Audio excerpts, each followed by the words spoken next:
नमस्कार, बहुत स्वागत। मैं ललित प्रजापति और एक बड़ा अपडेट जो रूस और यूक्रेन के युद्ध मैदान से आ रहा है। 805 तकरीबन मिसाइलें, 13 ड्रोन।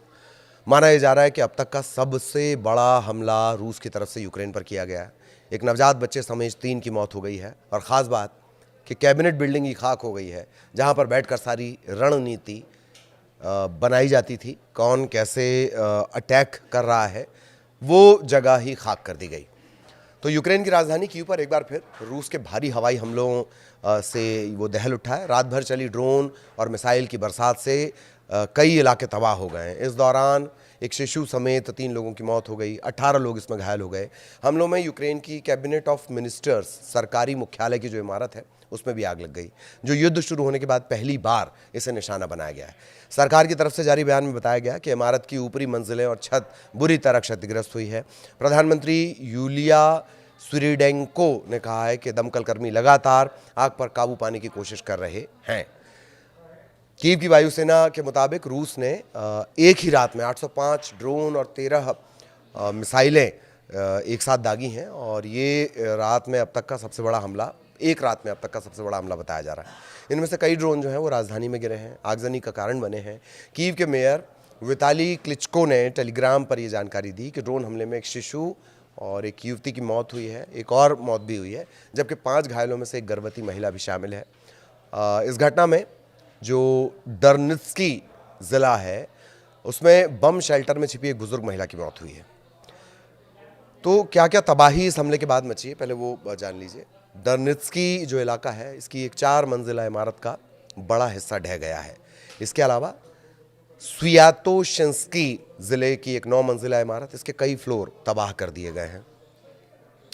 मलबे के बाद जो आग की लपटें हैं उन्होंने 16 मंजिला अपार्टमेंट समेत कई इमारतों को जलाकर राख कर दिया। सोशल मीडिया पर जो तस्वीरें जारी हो रही हैं उनमें इमारतों से लगातार धुआं उठता दिख रहा है, दीवारें टूटी नज़र आ रही हैं। कीव की मिलिट्री प्रशासन के जो प्रमुख हैं तिमर तकाचेंको, उन्होंने आरोप लगाया कि रूस जानबूझकर नागरिक ठिकानों को निशाना बना रहा है। अन्य शहरों में भी धमाके हुए हैं। मध्य यूक्रेन के क्रेमेंचुक शहर में दर्जनों धमाकों से कई इलाकों की बिजली गुल हो गई है।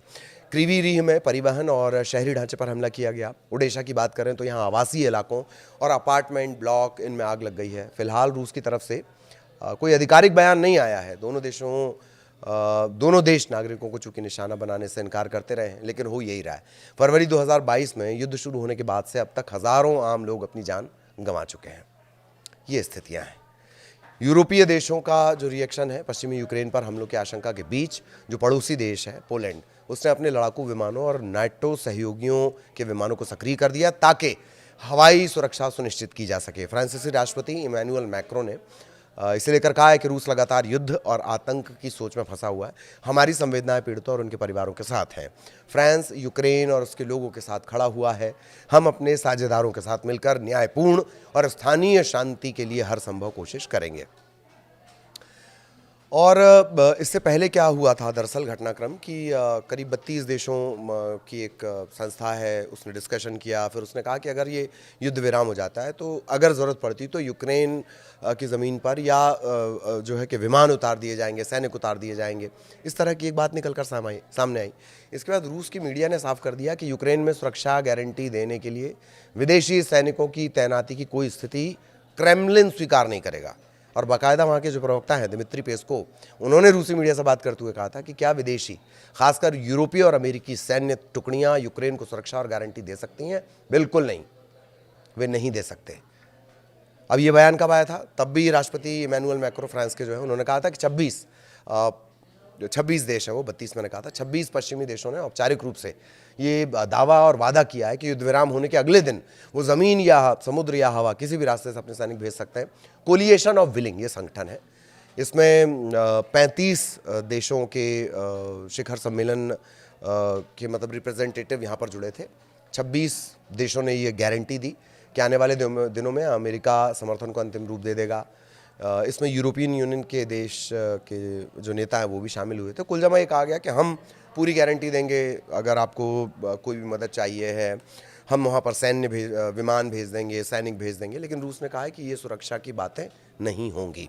उससे पहले क्या घटनाक्रम हुआ? राष्ट्रपति व्लादिमीर पुतिन ने ये कहा कि ज़ेलेंस्की आए, मॉस्को आकर वो बातचीत करें युद्ध विराम को लेकर, वो मॉस्को आकर युद्ध विराम की बातचीत करें, लेकिन फिर ये नहीं चलेगा कि वो नेटो की भी बातचीत करें, वो नेटो का मेंबर बनने की भी कोशिश करें, या जो अमेरिकी हस्तक्षेप है, जो पश्चिमी देश हैं जो लगातार इस युद्ध को भड़काए रखना चाहते हैं, वो दखल करें। इस तरह की बात नहीं होनी चाहिए। रूस ने एक शर्त भी जड़ दी थी। ये पूरा घटनाक्रम है और अब उसके बाद ये भीषण और भयंकर हमला किया गया, कई मिसाइलों से हमला किया गया, ड्रोन से यह हमला किया गया, कैबिनेट की जो बिल्डिंग है, जो मुख्यालय है कीव में, वही खाक कर दिया गया। आगे भी रूस यूक्रेन युद्ध का अपडेट आप तक पहुंचाएंगे। नमस्कार।